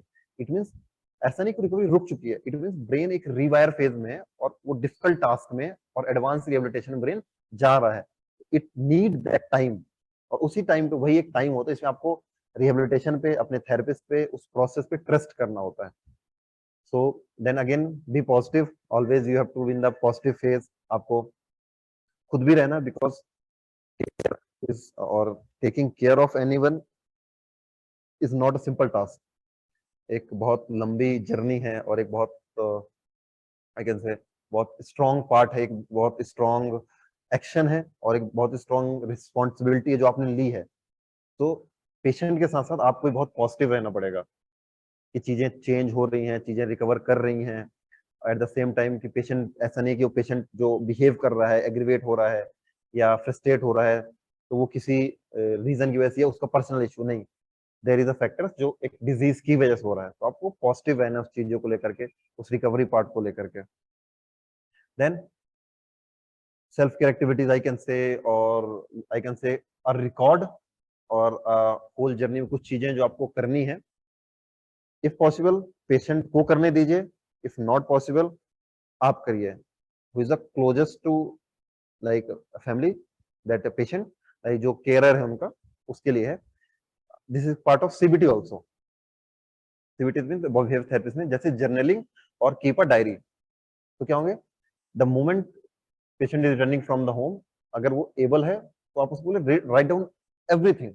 एवरीथिंग मीन्स मैं क्या कर पा रहा हूँ, मैं क्या नहीं कर पा रहा हूँ, मैं क्या इजी से कर पाता हूँ, क्या डिफिकल्ट से कर पाता हूँ, मुझे किस चीज में क्या डिफिकल्टी होती है, how I am feeling, how I am frustrated, मुझे नीड्स कैसी हैं, मेरा इमोशनल स्टेटस कैसा है। तो एक आपकी डायरी जो होगी उसमें एक डाटा है कंप्लीट, जिसमें एक तो आपको बाद में आप रीड करेंगे तो आपको पॉजिटिव फैक्टर्स भी मिलेंगे, एट द सेम टाइम आपको रिकवरी भी शो होंगी। एट द सेम टाइम जब आप एक स्टेज ऑफ एडवांस रिहेबिलिटेशन में आ चुके होंगे तो आप किसी को गाइड भी कर सकते हैं। Like Hardeep sir is doing very good job of NGO. तो उसमें बहुत सारे पेशेंट हैं जो ओल्ड पेशेंट्स हैं, बहुत सारे जो न्यू पेशेंट्स हैं। उसमें क्या है, जो ओल्ड पेशेंट है अगर उसमें एक डायरी है या उनके पास रिकॉर्ड है या वीडियोज हैं या फोटोज हैं, तो न्यू पेशेंट को बता सकते हैं कि okay keep calm, there is a chance, there is a lots of hope in the rehabilitation. Stroke के बाद ये चीजें चेंज होती हैं, मैं ऐसे था, फिर मैंने अभी इस फेज में, मैं अभी now I am in this phase, how I can do, मैंने कैसे चीजें रिकवर की हैं, मेरे क्या नई चीजें की हैं। तो दे ऑल भी help for the community also, और जो स्ट्रोक की कम्युनिटी उनको भी हेल्प करना है। तो keep a diary. Again mind your back, it means mind your back is in the both sense, in the sense of physical term also, in the term of emotional और psychological factor also. You have to take care of your everything, कि मैं change positioning कैसे change कर रहा हूँ, मैं उठ कैसे रहा हूँ, मैं शिफ्ट कैसे हो रहा हूँ, मैं रोम अराउंड कैसे कर रहा हूँ। These thing are mind your back में आती है, कि आपको अपनी बैक का रिस्पॉन्सिबिलिटी लेने की, कैसे मैं चीजें चेंज कर रहा हूँ, मुझे कैसे चीजें लर्न करनी है। Same time mind your back का एक और मीनिंग होते हैं साइकोलॉजी, कि आपके आई कैन से कि सपोर्ट सिस्टम, कि आपके सपोर्ट सिस्टम में क्या बैकवर्ड में चल रहा है, कि कैसे चीजें इंप्रूव हो रही हैं, कैसे चीजें हो रही हैं। तो आपको उनको भी ध्यान में रखना है कि ओके ये चीजें प्रॉब्लमेटिक हो रही हैं, ये चीजें इजी वे में हो रही हैं, मुझे इस चीज से प्रॉब्लम हो रही है, सोसाइटी के इस पर्सन से हो रही है। फिर आप वो चीजें डिस्कस भी कर सकते हैं कि ओके ये पर्सन मुझे इस वे में ट्रीट कर रहा है, या ये पर्सन मुझे इस वे में बता रहा है, ये वे में हेल्प कर रहा है, और इनकरेज और डिस्करेज जो भी कर रहा है, तो वो चीजें आप कर सकते हैं। सेकेंड, फॉर द रिलैक्सेशन आप क्या करेंगे, as a family member also और as a patient also, relaxation needs in the both the type of person. Because जो केयरर है या फैमिली मेंबर है, वो उसको भी एक बहुत इंपॉर्टेंट नीड है रिलैक्सेशन की, और ऐसे में पेशेंट को भी है। बिकॉज किसी की आप टेक केयर कर रहे हैं तो आप खुद के मेंटल हेल्थ को इग्नोर नहीं कर सकते। आप फ्रस्ट्रेशन भी होंगे, आप स्ट्रेस्ड भी होंगे, आप डिस्कम्फर्ट भी होंगे पेशेंट के साथ। At the same time patient के साथ भी ये चीजें हो रही होंगी। तो you have to know that I can say treatment और ways to this to just go out of these things और हैंडलिंग दीज थिंग्स। तो अगर आप थके हुए हैं तो how to do massage, how to the bathing, आप बाहर घूमने जा सकते हैं, आप वेकेशंस पे जा सकते हैं, आप म्यूजिक की हेल्प ले सकते हैं, आप कुछ फूड है आप उसकी हेल्प ले सकते हैं, या आप साइकोलॉजिस्ट है उसकी हेल्प ले सकते हैं। तो आप भी हेल्प ले सकते हैं। ऐसा नहीं सिर्फ पेशेंट के लिए साइकोलॉजिस्ट हेल्प कर रहा है या सीबीटी हेल्प कर रहा है। सीबीटी कोच या साइकोलॉजिस्ट आपके लिए भी हेल्पफुल है। तो the moment you are knowing, और आपको पता लगा क्योंकि I am getting frustrated, I am now stressed with this patient, कि मैं अपने फैमिली मेंबर की केयरिंग कर करके या इसके साथ जर्नी में फ्रस्ट्रेटेड फील कर रहा हूँ, बहुत स्ट्रेस आ चुका है। Just consult, just talk to your family, talk to your friends, talk to your therapist, क्योंकि ये चीजें हो रही हैं, how can I recover from this thing. तो आप इनकी हेल्प ले सकते हैं। And stay active, again these are for the both the individual, for carer also and for the patient also। तो stay active means आप आउटिंग पे जा रहे हैं, ऐसा कोई गेम जो आप वन हैंड खेल सकते हैं या जिस गेम में आप इंडल्ज हो सकते हैं, तो आप उस गेम में इंडल्ज होइए। आप मॉर्निंग वॉक्स पे जाइए, ओके। तो आप वॉक पे जा सकते हैं, आप स्मॉल रनिंग्स पे जा सकते हैं, just you can sit around, आप नेचर में बाहर जाके बैठ सकते हैं। अगर कोई मूवीज पे जा सकते हैं। दीज कि आपको stay active, it means physically भी एक्टिव रहना है, इन द टर्म ऑल्सो आपकी लाइफ में भी एक्टिव रहना, जो आपके नॉर्मल रूटीन है। ऐसा नहीं है कि आप पेशेंट के साथ है कंप्लीट टाइम पेशेंट के पे ही निकाल रहे हैं, आप खुद के लिए रहे हैं। तो दीज थिंग्स ऑल्सो वर्क। और for this best is daily routine chart. आपके पास एक पूरा रूटीन अगर आपके पास होगा, तो अगर like I am the carer, मैं कोई पेशेंट, स्ट्रोक पेशेंट, उसकी केयर कर रहा हूँ या उसके साथ इंडल्ज हूँ, तो I have the whole plan कि मैं कब पेशेंट के लिए टाइम निकालूंगा, ये सारी चीजें मैं पेशेंट्स के लिए करूंगा, इस टाइम पे करूंगा, कब मैं उसकी बाथिंग कराऊंगा, कब मैं उसकी ग्रूमिंग करूंगा, कब मैं उसको फूड दूंगा, कब मैं उसको आउट ले जाऊंगा। एट द सेम टाइम मेरे पास रूटीन है when I will do my things. मैं अपनी like if you are doing your yoga meditation, और जस्ट आप अपनी मूवी देख रहे हैं, सॉन्ग सुन रहे हैं, आप खुद के लिए टाइम निकाल रहे हैं, या यू आर जर्नलिंग योरसेल्फ, कुछ भी कर रहे हैं, you have the whole routine. इस टाइम पे मैं अपने लिए वर्क निकालूंगा, इस टाइम पे पेशेंट के लिए, अपने अपने जिस फैमिली मेंबर के लिए वर्क टाइम निकालूंगा। बिकॉज अगर आपके पास चार्ट नहीं होगा तो क्या होगा, इतना ज्यादा चीजें इंडल्ज या स्टक हो चुकी होंगी कि आप फ्रस्ट्रेशन लेवल पे चले जाएंगे। तो मुझे तो खुद के लिए टाइम ही नहीं मिल रहा, मैं तो पूरे दिन पेशेंट के साथ ही रहता हूँ। और अगर eight the same time patient ने कुछ ऐसा किया या कुछ ऐसी एक्टिविटी हुई, तो आप फ्रस्ट्रेट हो जाएंगे, आप खुद को प्रॉब्लम में डालेंगे, सेम टाइम पेशेंट को प्रॉब्लम में डालेंगे। To have in the stay active पे आपको खुद की टेक केयर करना है, खुद की एक रूटीन होना चाहिए। Then check your mood, very important part.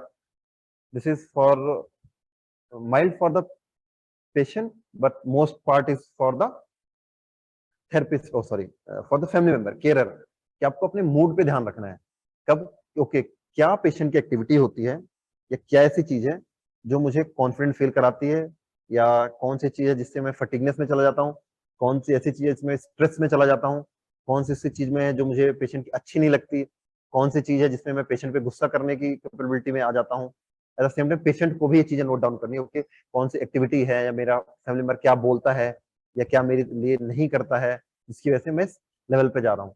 तो आपको हमेशा अपने मूड पे ध्यान रखना है, because if you are not mentally healthy, mentally stable, आप नहीं है तो पेशेंट को कैसे करेंगे, बिकॉज आप तो हेल्दी इंडिविजुअल हैं, बट पेशेंट क्या है, वो हेल्दी इंडिविजुअल नहीं है, उसका साइकोलॉजिकल भी डिस्टर्ब है in the after the injury, उनके मूड भी डिस्टर्बेंस है, उनका इमोशनल स्टेटस भी डिस्टर्ब है, उनका फिजिकल स्टेटस भी डिस्टर्ब है।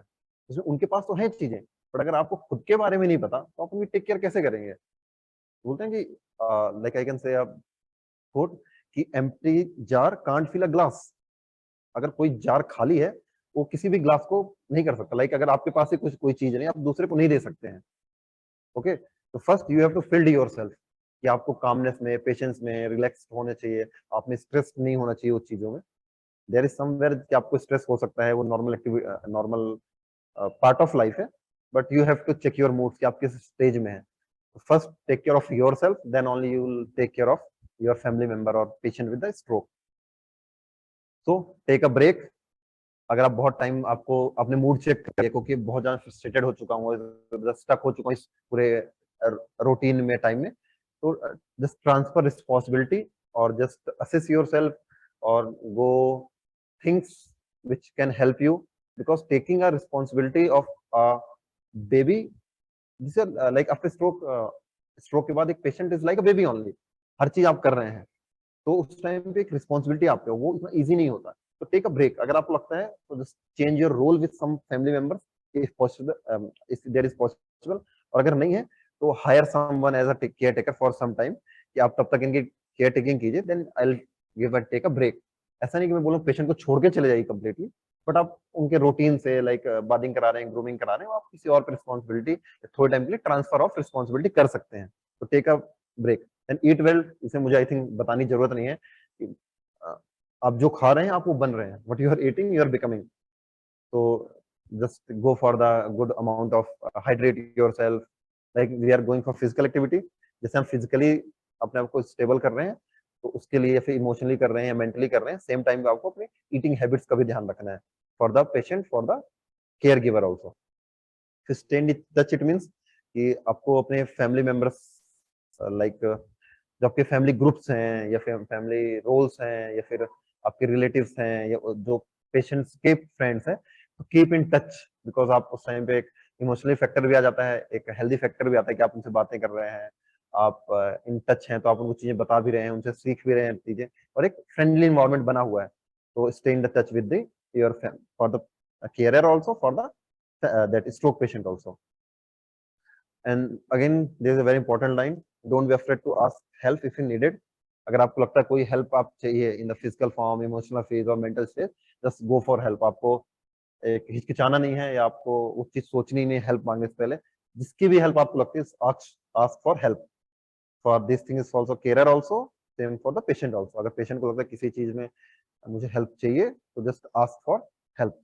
Then most part this is come for what we are doing right now. कैसे, क्यों हम ये वेबिनार कर रहे हैं, या क्यों हमने ये हरजीत सर ने क्यों ये एनजीओ स्टार्ट किया है, या फिर क्यों ये group of peoples are in the same phase और सेम ग्रुप में है, that is called support group we can say. और we are in a group जिसमें हम एक दूसरे की ही हेल्प कर रहे हैं, like therapist is there, family members are there, patients are there, multiple patients, some patient is initial stage, it means कुछ को अभी स्ट्रोक हुआ है, कुछ को हुए 3 मंथ हो गया है, किसको ईयर्स हो गए हैं। तो these all are in a group जिसमें वो एक दूसरे की हेल्प कर रहे हैं, like therapist are helping patient, patient are helping, like advance is helping in the moderate phase patient, moderate phase is helping for the acute phase.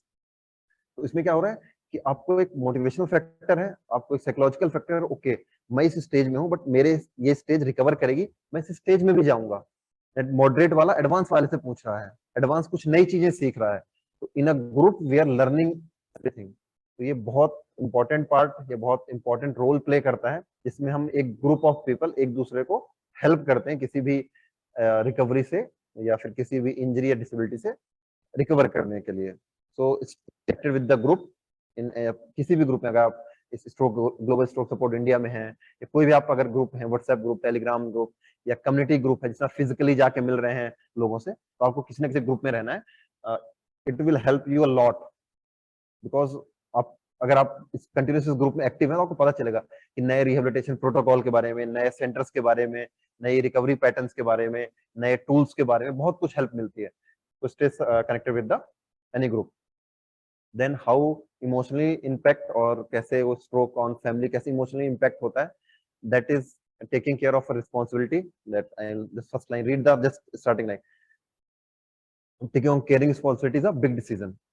So किसी की रिस्पॉन्सिबिलिटी लेना एक बहुत ही बोलते हैं डिफिकल्ट पार्ट होता है, बिकॉज अगर आपने पहले किसी रिस्पॉन्सिबिलिटी ली नहीं है, now you are taking responsibility, it will take your time, it will take your energy, it will take your this everything like emotionally, physically, and with the your job, with the finance, everything is taking. If you are taking a responsibility, if you are finding these things, तो आपको responsibility ले रहे हैं, it is a break great also and it is a big decision also. तो make confident that thing, आप उस चीज में कॉन्फिडेंट हो, एक सोच के वो डिसीजन लें। अगर आप कर पा रहे हैं, अगर आप स्टेबल नहीं है तो फाइंड सम अदर वे, तभी आप रिस्पॉन्सिबिलिटी लें, अगर otherwise it will impact the rehabilitation process या उनकी रिकवरी में इम्पैक्ट करेगा।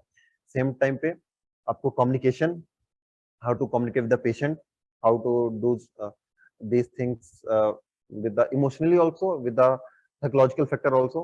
तो आप कैसे पेशेंट से बात करेंगे, अगर आप कम्युनिकेशन ही अच्छा नहीं है आपका, या आपके बिफोर इंजरी उस पेशेंट का रिलेशंस अच्छे नहीं थे, तो कहीं ना कहीं वो इम्पैक्ट आफ्टर इंजरी भी करेगा। तो आप कैसे पेशेंट को हेल्प कर सकते हैं, तो आप वो चीजें, एक रिस्पॉन्सिबिलिटी ली है आपने, तो you have to mould yourself और you have to go for a plan कि आप कैसे पेशेंट से बिहेव करेंगे, कैसे उनके कम्युनिकेट करेंगे, कैसे इजी वे में कम्युनिकेशन कर सकते हैं। तो वो चीजें आपको एक लर्न भी करनी है, एट द सेम टाइम उस चीज को हेल्प भी करनी है। सेम टाइम पे अगर आप एज अ फ्रेंड हेल्प करना चाहते हैं, तो अगेन आपको ध्यान रखना है कि आपको बात क्या करनी है पेशेंट से, आपको कैसे उस पेशेंट को हेल्प कर सकते हैं विद फाइनेंशियल ऑल्सो। तो you are helping a patient in the various sector of the life, कि आप उसके डेली एक्टिविटीज में कर रहे हैं, फोन कॉल्स में तो आप इंकरेज कर रहे हैं, ओके आपने डायरी लिखी क्या, अगर पेशेंट नहीं बता आपने क्यों नहीं लिखी, आप लिख सकते हैं, आप कोई नई पेंटिंग स्टार्ट कर सकते हैं। अगर आप फ्रेंड है तो आपको पता है कि उसको क्या अच्छा लगता है, तो आप उनको आस्क पूछ सकते हैं कि let's go for a walk, या हम एक किसी फंक्शन में चल सकते हैं, किसी में जा सकते हैं। तो as this thing also you are emotionally supporting them or making them stable in their injury।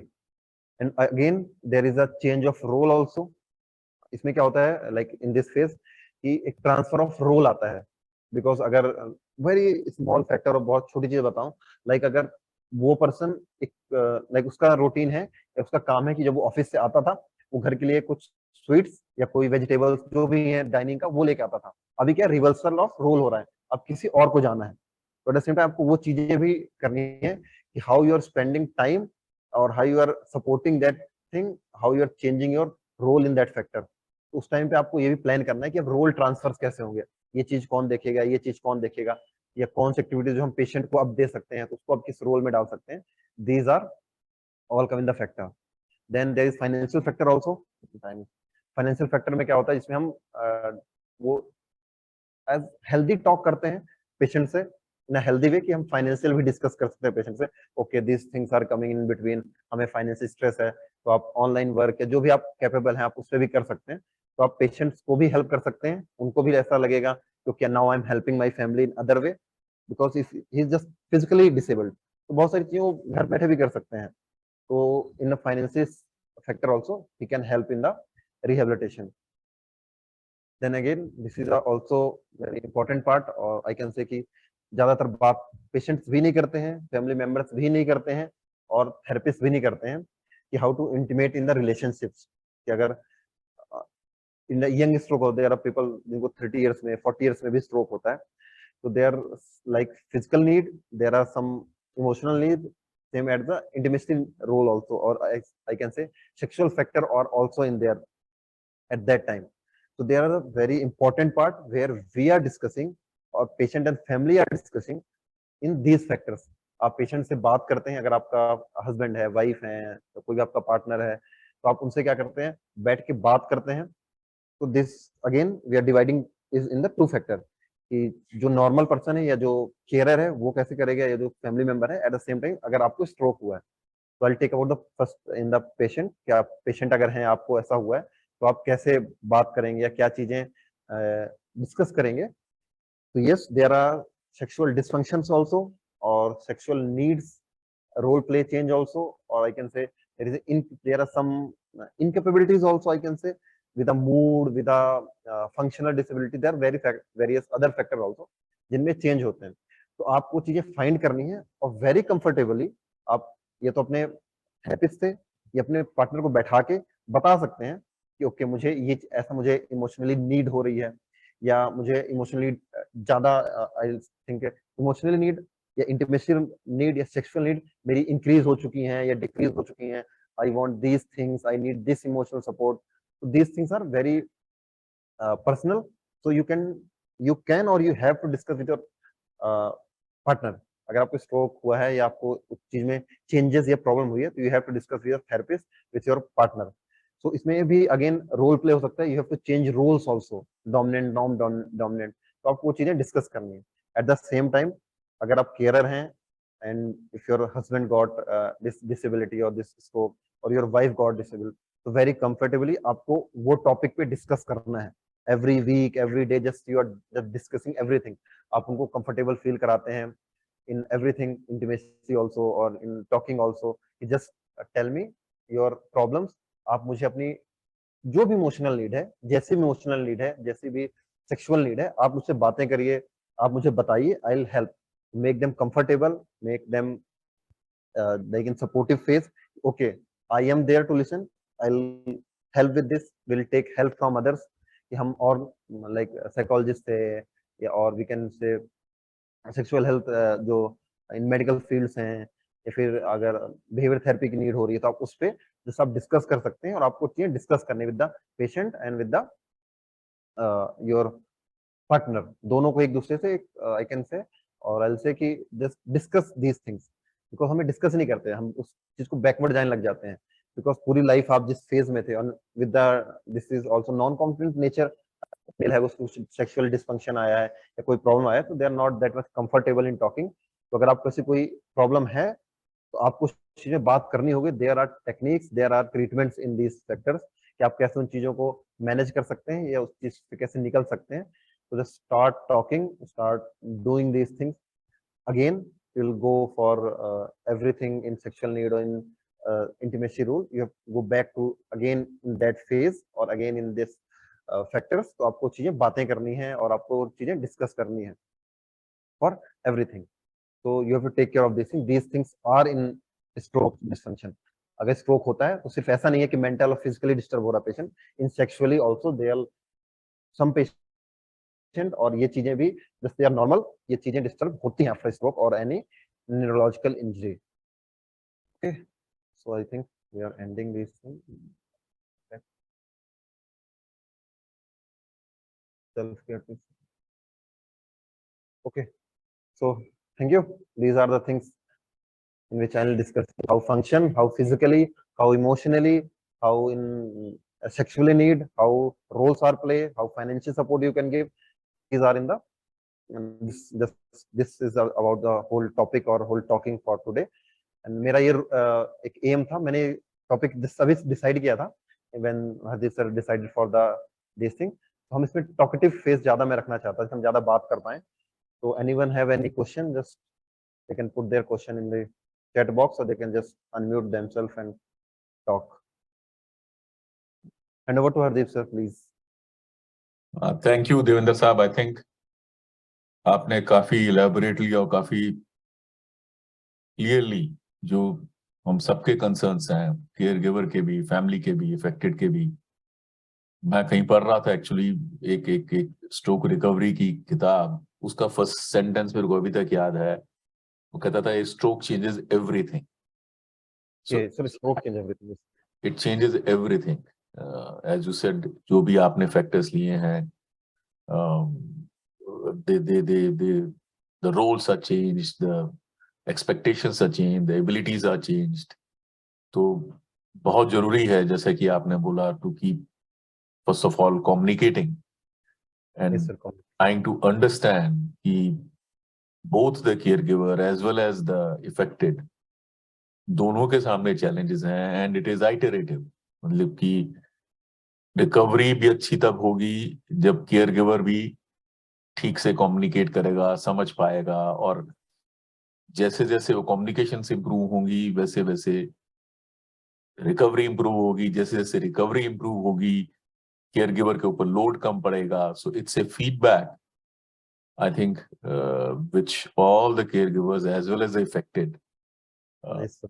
have to bear in mind। शायद इफेक्टिव के लिए ज्यादा मुश्किल है क्योंकि already there is a brain damage, लेकिन for the care giver it's an increasingly an additional responsibility, जो कि आपने बताई, which is I think very very essential. हम know many of us kind of ignore और ब्रश अंडर द कारपेट, या फिर Yes, sir. हमें मौका नहीं मिलता है एज एन इफेक्टेड, हमें कोई बंदा नहीं मिलता है जिसके से हमें बातें कर सके एज ए केयर गिवर और as an affected. Yes, because these are things very important for the factor, because बहुत सारी नीड्स ऐसी होती हैं, बहुत सारे पॉइंट्स ऐसे होते हैं जो हम इसलिए नहीं बता पाते पेशेंट। लाइक मेरे पास ऐसे पेशेंट्स हैं जो आते हैं और आई कैन से the negative part also in the rehabilitation, जो वायलेंस बताते हैं घर पे कि मेरे साथ वायलेंस होता है या मेरी कोई सुन नहीं पाता है, मैं किसी को बता नहीं सकता। They are coming here, they are crying for these things कि मेरे बिकॉज अंडरस्टैंडिंग मेरे जो केयर गिवर है या मेरा जो फैमिली मेंबर है वो खुद इतना फ्रस्ट्रेटेड है, मुझे ये बोल देता है, मुझे ऐसा कर देता है। तो दैट इज पार्ट, अगर आप रिस्पॉन्सिबिलिटी ले रहे हैं तो आई डिस्कस की देर, वो बहुत बड़ा डिसीजन है। अगर आपको लगता है आप उसके काबिल हैं या आप वो कर सकते हैं, तो ऐसा नहीं कि उसमें आपकी कोई प्रॉब्लम है या आपका वो निगेटिव पार्ट है, नहीं। हर एक बंदा की अलग, हर एक जो रोल होता है वो डिफरेंट रोल होता है लाइफ में। क्या पता आप वो एज अ कैरियर अच्छे नहीं है, आप किसी और फील्ड में हो सकते हैं अच्छे। अगर आपको लगता है आप नहीं कर पा रहे हैं, लाइक अगर आप मेल हैं, लाइक फीमेल्स का तो हो जाता है, अगर हस्बैंड को हुआ है तो बहुत सब कम केसेस मुझे दिखते हैं they are caring good because they are the role of mother also. But अगर वाइफ को हुआ है देन अगेन हस्बैंड को वो चीज वापस लाना और उतनी केयर करना और उस फ्रस्ट्रेशन लेवल को झेलना या उस फ्रस्ट्रेशन लेवल को बर्दाश्त करना बहुत मुश्किल होता है। तो अगर आपको लगता है कि आप उतने स्टेबल नहीं है, खुद ही अपने स्टेबल नहीं, आपके स्ट्रेस लेवल जॉब की वजह से या किसी लाइफ की वजह से बहुत ज्यादा है, तो डोंट टेक दैट रिस्पॉन्सिबिलिटी। आप किसी फीमेल केयरर को जो आपको लगता है ठीक है आप उनकी हेल्प ले सकते हैं, या आप किसी फैमिली मेंबर की हेल्प लेके कर सकते हैं। तो अगर आपको नहीं लगता है तो डोंट टेक दैट रिस्पॉन्सिबिलिटी, तो आप खुद को तो डैमेज करेंगे ही, एट द सेम टाइम आप पेशेंट को भी डैमेज कर रहे होंगे। तो अगर आपको लगता है जस्ट टॉक टू देम, आप उनसे बात करिए और आप तभी रिस्पॉन्सिबिलिटी लीजिए। Same the for the patient, अगर आप हैं तो just discuss your self with your therapist, आप बताइए। Because therapist is not just कि हम आपको सिर्फ, फॉर मी अगर मैं थेरेपी करता हूँ तो इन अ वीक मैं हमेशा ऐसा प्लान रखता हूँ कि just I am sitting with the patient और मैं सिर्फ उससे सुनता हूँ कि आप मुझे बताइए। और एवरी डे मैं जब भी सेशन लेता भी हूँ इन अ वीक, ऐसा होता है कि जो फैमिली मेंबर होता है उसको मैं बाहर जाने के लिए या उसको बोलता हूँ आप इस दिन मत आइए, या फिर हम पर्सनल बात करेंगे पेशेंट से। तो सर मैं उससे ये पूछता हूँ कि फैमिली बिहेव कैसा कर रही है आपके साथ, बिकॉज आई सॉ पेशेंट्स जिसमें एक ट्रॉमा फेज हो चुका है कि पेशेंट के फैमिली साथ में आती है, उस टाइम वो कुछ बताते नहीं, घर जाने के बाद बहुत कुछ गलत भी होता है, बिकॉज सारी फैमिलीज या सारे इंडिविजुअल एक जैसे नहीं होते। तो there is also a dark phase I can say, वो भी एक फेज है जिसमें मुझे सेक्सुअल हरेसमेंट भी दिखा है आफ्टर स्ट्रोक, कि स्पीच लॉस है विद अ फीमेल और फैमिली मेंबर्स या वो भी। तो इज आर रोल, और वो फैमिली मेंबर का भी रोल है और वो पेशेंट का भी रोल है। अगर आप पेशेंट हम मुझे सुन रहे हैं, अगर कोई भी ऐसी प्रॉब्लम है आपके साथ आप नहीं बता सकते हैं, you have to reach to a therapist. Because therapist सिर्फ, अगर न्यूरो रिहेबिलिटेशन में जा रहे हैं, न्यूरो थेरेपिस्ट है, वो सिर्फ आपकी फिजिकल एबिलिटीज पे नहीं काम कर रहा, आपको इस पे भी वो आपकी हेल्प करेगा। If these things are with you just talk to them. आप पेशेंट अपने थेरेपिस्ट से अकेले मिल सकते हैं, अगर फैमिली मेंबर्स को कोई बात करनी है वो आप डिस्कस कर सकते हैं। तो just reach out, there are groups like this group is why I am indulging इस ग्रुप। मुझे बहुत अच्छा लगता है कि ऐसे कोई ग्रुप्स हैं जिसमें आपस में बात कर सकते हैं लोग। तो just reach out, reaching out is very good or very important part कि आपको reach करना, you will get help. बिल्कुल बिल्कुल, ये बहुत जरूरी है. And as you said साहब, इसमें there are a host of factors, particularly in India perhaps, or even in Pakistan, जहाँ से आरफा जी मैं देख रहा हूँ logged in है, perhaps social factors, financial factors जो आपने बोला है, the support levels जो इंडिया में अब शायद डेवलप हो रहे हैं, Yes, sir. शायद यूके यूएसए में काफी डेवलप्ड हैं, but these are challenges जो कि हम फेस करते हैं. एंड आई थिंक yes, जैसा कि आपने बोला, groups like powers do try to fill in a gap, जितना हम to the extent that we can, and communication and encouraging one another, जो हम ग्रुप में we try to do that. So these aspects are not often discussed, but yes, they are very important. May I request, agar anyone, if you want to say something or share your experiences, maybe you can raise your hand and then I can unmute you, or you can just speak up.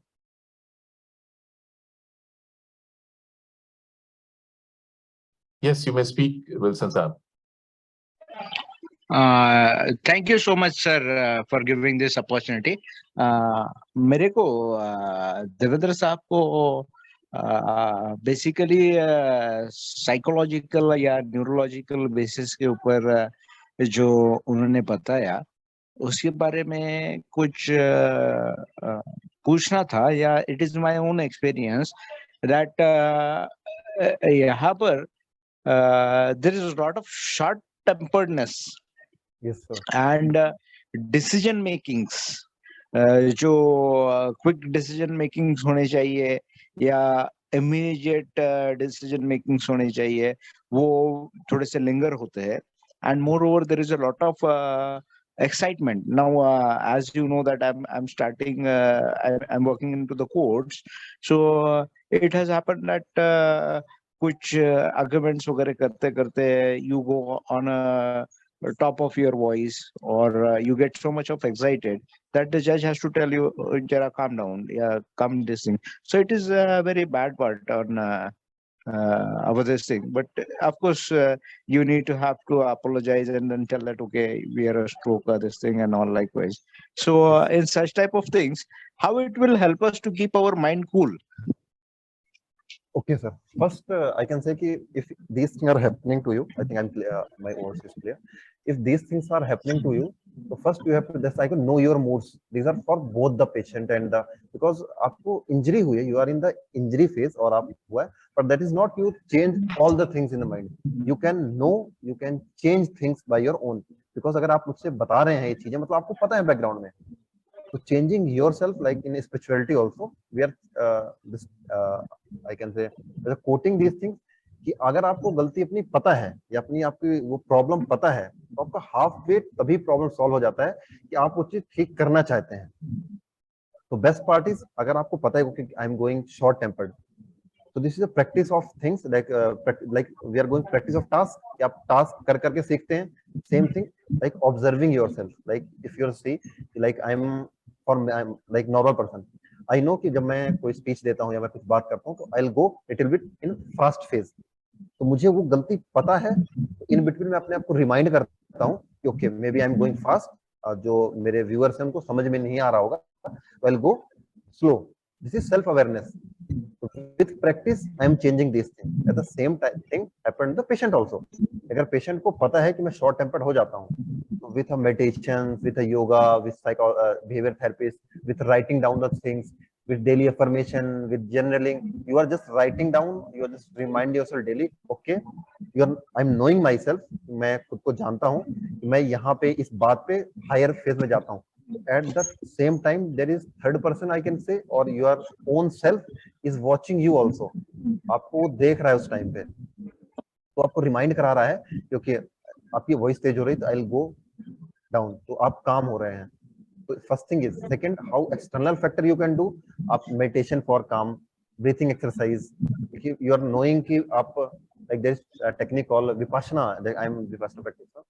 उसमें हम क्या करते हैं, the moment you got कि आपको information मिल जाती है brain को कि मैं हाइपर शायद होता जा रहा हूँ, ओके, या फिर मैं हाइपर होता हूँ, तो आप नेक्स्ट डे क्या करते हैं, ब्रीथिंग पे फोकस करना स्टार्ट करते हो। ओके, मैं अपने I will take a break, मैं ब्रीथिंग करना स्टार्ट करता हूँ या ब्रीथिंग पे फोकस करना स्टार्ट करता हूँ।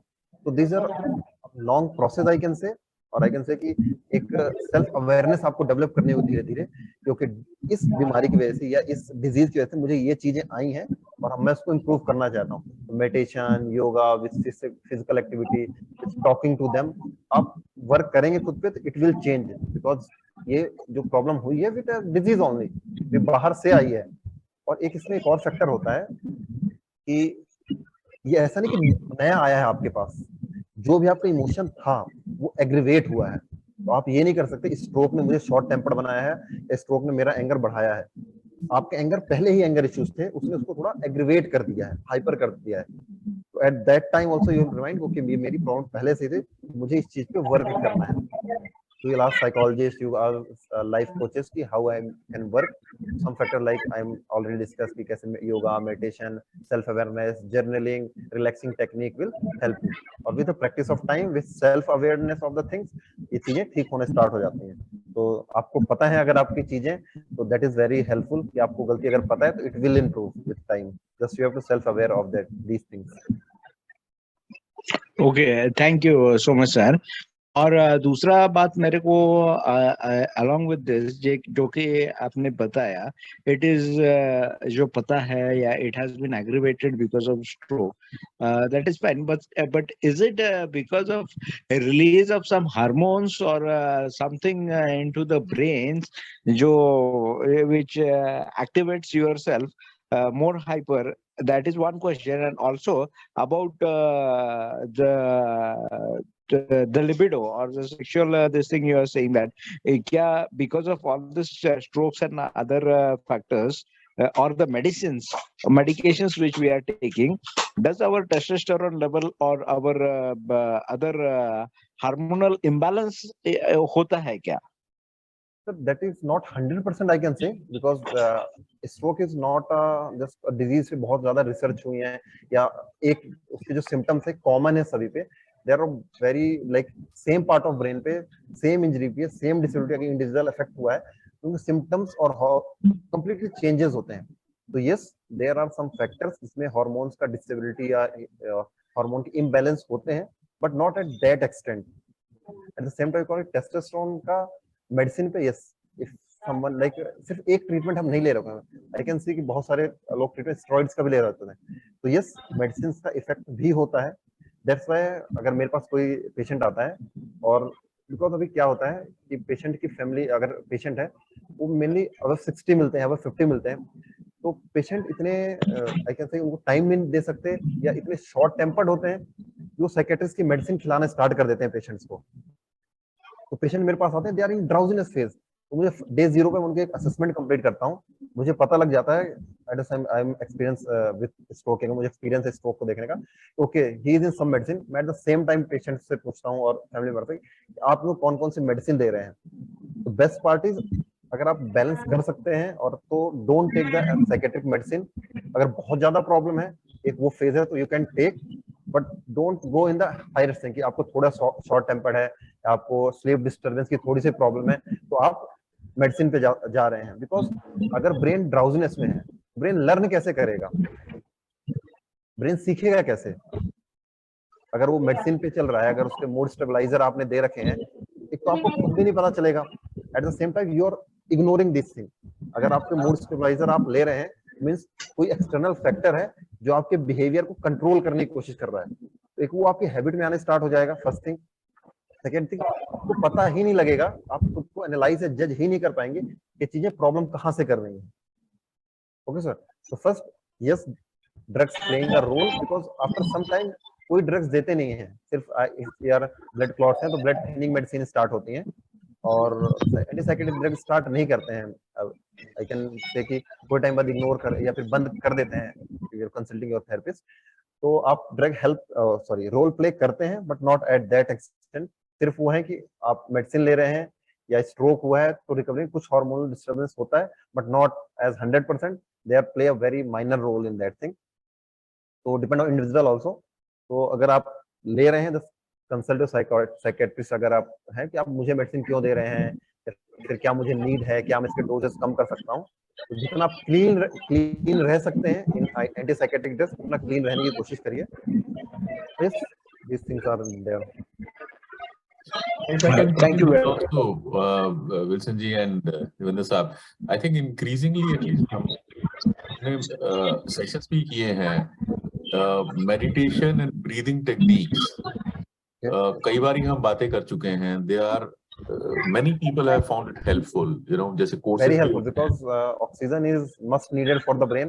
The more you are doing meditation or breathing technique, they'll increase the brain function for everyone. अगर मैं आज से स्टार्ट करता हूँ, मेरे फंक्शंस में इंक्रीज होता है, मेरे मूड्स में हेल्प करता है, मेरे कामनेस मेरी बढ़ाता है। Like I am in old practitioner पास, तो कंप्लीट लाइफ चेंज हुई मेरी इन 6 ईयर जब से मैंने ये चीजें स्टार्ट की हैं। तो अगर वो नॉर्मल ह्यूमन बीइंग को चेंज कर रही है, तो eight the same time patient को भी चेंज करेगी। Exactly. और हम कोशिश करते हैं, जस्ट जो भी यहाँ पर है, कोशिश कर रहे हैं to have regular weekly sessions. Group पे हम इनपुट्स भी डालते रहते हैं। Encourage all, whether a caregiver और एन इफेक्टेड जो देख रहा है, they can try and attend and practice as much as possible. I think that is very important. How to, given the times, जो कि I mean stress तो है ही, and stroke is adding to that stress. How to manage that becomes very very important. Whatever tools or techniques that we can bring, और जैसा आपने खुद बोला देवेंद्र साहब, और मैंने भी देखा है, and I think विल्सन साहब भी देख रहे हो और जो भी देख रहे हैं, जब हम ड्रग्स पे चले जाते हैं, पर्टिकुलरली मूड और you know psychiatric related drugs, it is not a long term you know situation. वो it's best to remain away from them if possible. तो है ही कि अगर पॉसिबल ही नहीं है तब तो बात दूसरी है, but to the extent that one can, it is best to remain away from them. I would say anyone else wants to say something. I'm seeing others also here. If you have any inputs or anything that you want to ask, please raise your hand or unmute yourself and you can ask. Arfa ji ka ek question hai which I will ask you later. She's a physiotherapist from Pakistan, and she was asking some questions regarding some exams for you know, physiotherapists. So that I have said, Arfa ji, if you can send me a mail later, you know, for the kind of books, etc., the inputs that you are looking for that exam preparation, I can ask and physiotherapist is connecting from the Pakistan.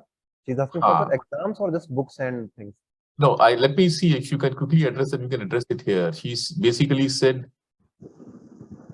I'm preparing for DHA exam. What are the materials if you have? So I don't know. I have no idea क्योंकि मेरे को तो पता ही नहीं है। तो same for me also. मैंने कभी DHA का मैंने एग्जाम की ट्राई भी नहीं किया है। तो क्या है DHA है क्या वैसे? Sorry to unmute my mic. May I speak? Yes, you can. Yes, Arfa Sheikh. Okay. May I speak? Yes, please, Arfa ji, if you can. Yes, sir. Basically, I'm physiotherapist, graduated from Pakistan. DHA is a Dubai Health Authority exam for going for Dubai license exam. Okay. So as you said, you may not have any idea about that. Sorry, Arfa, I never got things, और मैंने कभी try भी नहीं किया. I never tried for the exams of these things, so I have no idea about DHA. Right. Achha, in your near any reference or resource from where you can give material to me? No, most of Indians are doing DHA. Just you can go for LinkedIn India and search are doing someone for the DHA exam, as per my knowledge. Search for LinkedIn. Devendra Saab may not be having any direct source. Okay, no issue. We cannot you know, help you. Yeah. Anyone else would have any questions related to the session or anything you want to say, please? We are already at 8:30. We are well past our time. So, anyone else wants to say something, or we can close the session. Okay, I'm not seeing anyone saying anything. So let us close the session. Thank you very much, Devendra Saab. Again, Devendra Saab, before we could close, last time Sodhi ji and you were discussing about some course, because as Arfa ji has been asking you regarding some DHA course, you were discussing more on some community health or something like that. no, I think what we talked about very initially was the CBT training. I think that's what you're CBT. referring to, Wilson Saab. And I said, can anyone take the training? And then Right, right. Devendra Saab said, yes, one can, but it will be more helpful if you are into the profession and then you have the occasion to practice that. I think that's what you're talking about. Uske, Okay, right. उसके courses net पे भी है, मैंने बाद में देखे भी थे. There are institutes offering, such courses. But I personally feel, this is just my personal feeling, just say, I think we all parents as well as affected, if they can practice, simple meditation techniques on a regular basis, whatever they can. Regularity and consistency is important, of course, and I think that will lead to changes. That will. Devendra साहब ने विपासना का जिक्र किया. Just quickly, मैंने भी विपासना एक session किया हुआ है. Right, Vipassana is definitely. I just wanted to go in for that. There is some. This is very helpful. I'm old practitioner. Please. Mumbai. Yeah, Mumbai. Mumbai में भी सेशंस हैं. They're all over India, sir. They're all over India. All over India, yes. So thank you very much all who could join in. Thank you very much, Devendra Saab, for all your inputs. Very helpful. मैं meeting बंद कर रहा हूँ. Thank you very much, everyone. Thank you, sir. Thank you. Yes, sir.